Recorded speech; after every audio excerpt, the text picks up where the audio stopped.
ಹೇಳಿ. ಮಾರ್ಚ್ 16 ಅಂತ ಏನು ಅವರು ಗಡುವು ಕೊಟ್ಟಿದ್ದಾರೆ 94Dಗೆ, ಅದು ಅವಶ್ಯಕತೆ ಇದೆಯಾ ಅಂತ. ಮಾರ್ಚ್ 16ಕ್ಕಿಂತ ಹೆಚ್ಚಾಗಿ ಯಾಕೆ ಸಮಯ ಕೊಡಬಾರ್ದು? ಯಾವ ರೀತಿ 94Cಗೆ ಯಾವುದೇ ಒಂದು ಅಂದರೆ ಮೊದಲು ಒಂದು ಪರಿಮಿತಿ ಇತ್ತು, ಇನ್ನೂ ಅದು ಪರಿಶೀಲನೆ ನಡೀತಾ ಇದೆ. 94D ಏನಿದೆ ಅದನ್ನು ನಾವು 15 ಅವ್ರದ್ದು ಒಂದು ಮಾನದಂಡ ಇದೆ, ಇಷ್ಟು ಮನೆಗಳಿರಬೇಕು ಅಂತ, ಗುಂಪು ಮನೆಗಳು.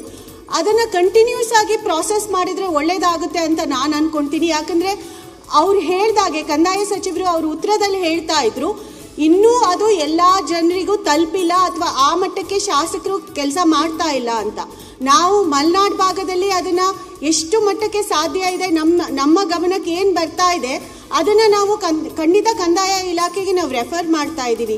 ಈ ಪರಿಮಿತಿ ಏನು ಕೊಟ್ಟಿದ್ದಾರೆ ಅದು ತುಂಬ ಕಡಿಮೆ ಆಯಿತು ಅಂತ ನಾನು ಅನ್ಕೊಳ್ತೀನಿ.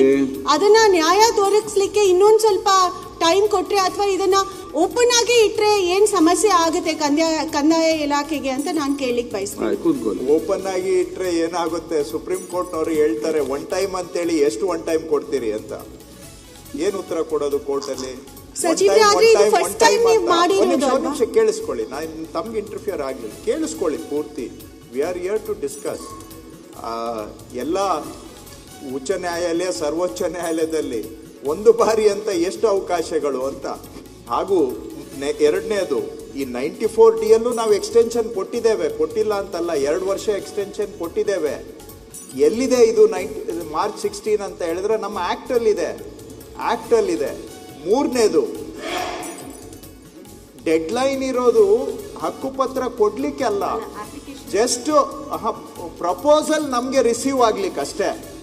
ಪ್ರಪೋಸಲ್ ಅನ್ನ ರಿಸೀವ್ ಮಾಡ್ಕೊಳ್ಳಿಕ್ಕೆ ಇದೆ, ಅದನ್ನ ಎಕ್ಸಿಕ್ಯೂಟ್ ಕಂಪ್ಲೀಟ್ ಮಾಡೋದಕ್ಕೆ ಏನು ಡೆಡ್ಲೈನ್ ಇಲ್ಲ. ಹಿಂದೆನೂ ಕೂಡ ಡೆಡ್ಲೈನ್ ಇತ್ತು ಆಕ್ಟ್ ಅಲ್ಲಿ, ಮತ್ತೆ 2 ವರ್ಷ ಟೈಮ್ ಕೊಟ್ಟಾಯ್ತು, 2 ವರ್ಷ ಈಗ ಆಗ್ತಾ ಇದೆ. ಏನಾಗಿದೆ ಈ ವ್ಯವಸ್ಥೆಯಲ್ಲಿ, ಎಷ್ಟು ಎಕ್ಸ್ಟೆನ್ಷನ್ ಕೊಟ್ಟರು ಇನ್ನೊಂದು ಕೊಡ್ತಾರೆ ಬಿಡು ಅನ್ನೋ ಮನೋಭಾವ ಬಂದ್ಬಿಟ್ಟಿರೋದ್ರಿಂದ ಯಾವ ಡೆಡ್ಲೈನ್ಗೂ ಅರ್ಥ ಇಲ್ಲ. ಇದು ನಿಮ್ಮ ತಪ್ಪು ಅಲ್ಲ ಅಥವಾ ಯಾರ್ದು ತಪ್ಪು ಅಂತ ನಾನು ಹೇಳಲಿಕ್ಕೆ, ವ್ಯವಸ್ಥೆ ಹಿಂಗಾಗಿದೆ, ಯಾವುದಕ್ಕೂ ಸ್ಯಾಂಕ್ಟಿಟಿ ಇಲ್ಲ.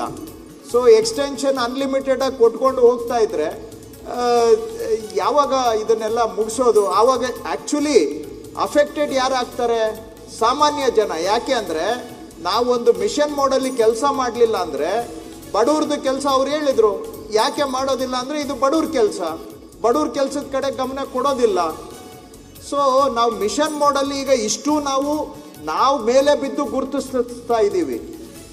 ಎಷ್ಟೋ ವಿಷಯಗಳ ಇವು ನಾವು ಇದು ಹೇಳಕ್ಕೆ ಹೋದರೆ ಡೀಟೇಲ್ ಆಗಿ ಭಾಳ ಟೈಮ್ ಆಗುತ್ತೆ. ಸ್ಯಾಟಲೈಟ್ ಫೋಟೋಸ್ ಕೊಟ್ಟಿದ್ದೇವೆ, ಯಾವುದು ಕಂದಾಯ ಗ್ರಾಮ ಇದೆ, ಯಾವುದು ಮನೆಗಳಿದ್ದಾವೆ ಆದರೆ ಗ್ರಾಮ ಇಲ್ಲ, ಸ್ಯಾಟಲೈಟ್ ಫೋಟೋ ಇಟ್ಕೊಂಡಾದರೂ ಮಾಡಿ ಅಂತ ಹೇಳಿದ್ದೇವೆ. ಜಲ್ ಜೀವನ್ ಮಿಷನ್ದು ಡೇಟಾ ತೊಗೊಂಡು ಮಾಡಿ ಅಂತ ಹೇಳಿದ್ದೇವೆ. ಒಂದಲ್ಲ ಎರಡಲ್ಲ, ನಾವೇ ಸರ್ಕಾರದಲ್ಲಿ ಬೆನ್ನತ್ತಿ ಮಾಡಿಸ್ತಾ ಇದ್ದೇವೆ. ಆದರೂ ಕೂಡ ಕೆಲವು ಬಿಟ್ಟೋಗ್ತಾ ಇರೋದು ದುರಾದೃಷ್ಟ. ಬಟ್ ನಾವಂತೂ ಯಾವ ಎಫರ್ಟನ್ನು ಸ್ಪೇರ್ ಮಾಡಿಲ್ಲ ಇದನ್ನು ಗುರುತಿಸ್ಲಿಕ್ಕೆ. ಈಗ ಕೊನೆಗೆ ಅವ್ರಿಗೆ ಹೇಳುವಂಥದ್ದು ಓಪನ್ ಎಂಡೆಡ್ ಬಿಟ್ಟರೆ ಏನು ಅಂದರೆ, ದಿನ ನೀವು ಎಷ್ಟು ಬೇಕಾದರೂ ಪ್ರೈವೇಟ್ ಲ್ಯಾಂಡ್ ಆಗಲಿ ಸರ್ಕಾರ ಲ್ಯಾಂಡ್ ಆಗಲಿ ಎನ್ಕ್ರೋಚ್ ಮಾಡ್ತಾ ಇರಿ, ನಾವು ನಿಮಗೆ ಇವತ್ತಲ್ಲ ನಾಳೆ ಹಕ್ಕುಪತ್ರ ಕೊಟ್ಟಿದ್ದೀವಿ ಅಂತ ಸಂದೇಶನೂ ಕೊಟ್ಟಂಗೆ ಆಗುತ್ತಲ್ವಾ? ಅದನ್ನು ಯೋಚನೆ ಮಾಡಿ ನೀವು. ಅದಾಗಬಾರ್ದು. ಯಾವುದು ಹಿಂದೆ ಆಗೋಗಿದೆ ಅವ್ರಿಗೆ ಪರಿಹಾರ ಕೊಡಬೇಕು, ಆದರೆ ಇನ್ನು ಮುಂದೆ ಈ ರೀತಿ ಆಗದಾಗೂ ನೋಡ್ಕೋಬೇಕು. ಈ ಜವಾಬ್ದಾರಿನೂ ನಮ್ಮ ಮೇಲಿದೆ. ಬಟ್ ನಾವು ಪ್ರಯತ್ನ ಮಾಡ್ತೇವೆ, ನೀವು ಸ್ವಲ್ಪ ಸಹಕಾರ ಮಾಡಿ ಅಂತ ಕೇಳ್ತಾ ಇದ್ದೀನಿ ಅಷ್ಟೇ.